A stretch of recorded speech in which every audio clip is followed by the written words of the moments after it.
Hi everyone! Today I'm going to be sharing one tip on starting your day every day and then 5 reasons why you should become a school psychologist.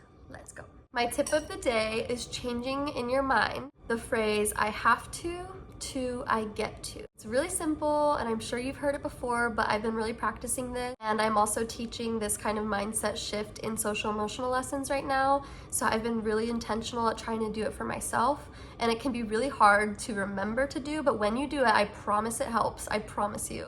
This morning, I was having a really hard time waking up. So this morning, I was like, oh, groggy, I have to get up. I have to work today. I have to go find my chickens that are in the side yard. Before I even rolled out of bed, I had my eyes closed still thinking all this. I changed it to, I get to help kids today. It's one of those things when you start doing self-care tips like that, it feels like annoying. You're like, okay. But I really did this. I said, I get to help kids today. You change that thought process in your mind one time in your day, it really starts to trigger a domino effect of, yeah, actually, I get to help kids today because I get to have a job. I have a job that puts food on my table. I get to do that. And what a privilege it is to be able to get to help kids. And then my mindset started to change. I get to go get my chickens because I have chickens that give me eggs. I get to do that, even though they're eating their eggs right now. Anybody else? Chickens eating their own eggs right now? I've actually never struggled with this before, and they are fully eating all of their eggs, and they're laying a ton of eggs. So I'm getting like a dozen eggs eaten by themselves a week. But regardless, I get to have chickens that I take care of. Even if they're eating their eggs, I get to have chickens. I get to have that problem. And so that's my tip for today, because I did that for myself and it actually really helped, and now I'm feeling really positive. And then I had a positive call with somebody and that helped me a lot too. Now, 5 tips on why you should become a school psychologist. Number 1, you get to help kids and families. How unique is that? You get to help them in such a meaningful way. Our jobs are hard and they're heavy, but at the foundation of it, we are literally getting paid to make a difference in kids' lives. Number 2, you get to help low-income families receive quality and comprehensive psychoeducational evaluations. This is something that clicks for me every now and again about our services and how they are literally free to the family. And the work that we do, if we do this outside of the school setting, it costs a lot of money to get a comprehensive psychoeducational evaluation done. Any type of like mental health evaluation is going to cost a family a lot of money. And so how cool is it that we get to provide this high quality service to families for free? I think that's really cool. I have and do work with a lot of families have lower income, so I get to help them get a quality provider myself. You get to be a quality service provider, mental health provider, psychologist for these families for free for them. So I feel like if I worked in a clinical setting, school psychologists in a school setting versus being a psychologist outside, I think I would feel a little bit like this pressure all the time of like, I want to do this service for you, I want to give this evaluation, write this report, but I would feel guilty knowing that only a certain population can access my services. That would make me feel really sad. And I'm not trying to bash any clinical psychologist, because that's your job and you're doing an amazing service as well. You're doing a great service, and there's like Medicaid, there's insurance, so I'm not trying to bash that at all, just know that.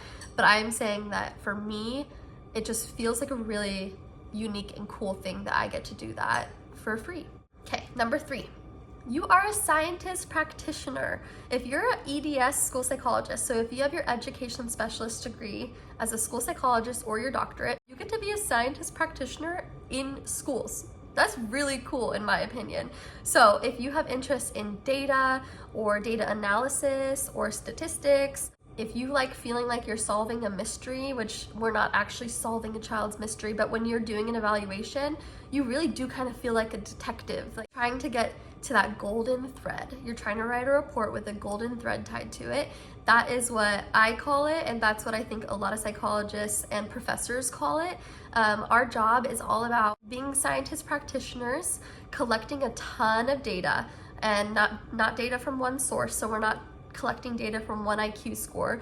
We're interviewing, we're observing, we're collecting background history, medical history, all this stuff, putting it together in a report. And we're trying to write a really beautiful report that has a golden thread going through it that ties it together, that leads to whether or not a child has a disability. How cool is that? I mean, maybe I'm just a nerd.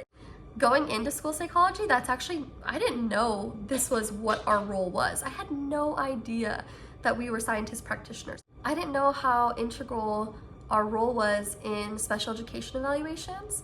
And so yeah, I just think that's really cool. You get to find a golden thread, you get to be like a little investigator for every evaluation you do, and you're able to pull a student's whole child, their whole picture together and try to figure out how to best support them with that golden thread. Number 4, you can make the role what you want it to be. So you get to be creative with your role, hopefully. Some districts let you be creative depending on the time you have. To put yourself out there, that's something I always tell you guys, is put yourself out there and say what you want to do. If you want to start teaching SEL lessons, ask, provide them a sample lesson, show them research on why SEL lessons are important. If you have a passion in helping with community outreach, maybe you can ask your school, hey, can I take on this role?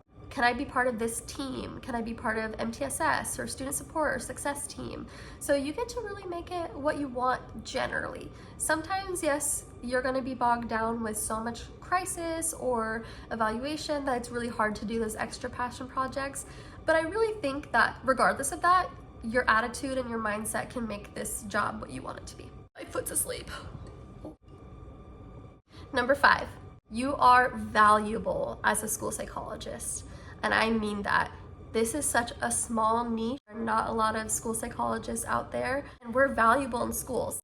School psychologists are the only people who should be giving cognitive evaluations, so looking at a child's IQ in the school setting. How cool is that? And that's an integral part of special education evaluation. Then also a lot of the time, you're the only person giving other tests as well. So generally, we are the most trained individuals in the school setting at administering achievement assessments, adaptive assessments, social emotional rating scales. We go through a ton of training in that. Yeah, I think that's a really cool thing, and that makes you valuable.